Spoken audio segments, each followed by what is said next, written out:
Greetings, students. In this lecture, we'll dive into the world of differentiation.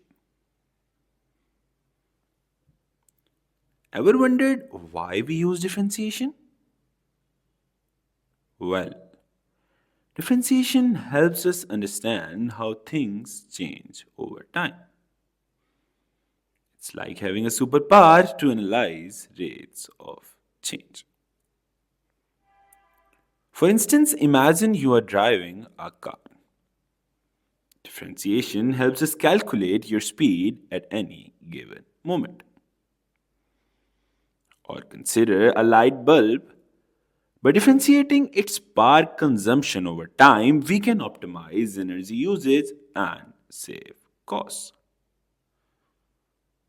And in the rocket science, differentiation is crucial for plotting trajectories and ensuring successful missions into space.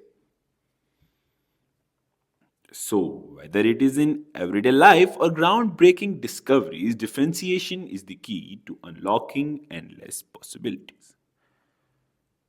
So, explore, calculate, innovate with differentiation.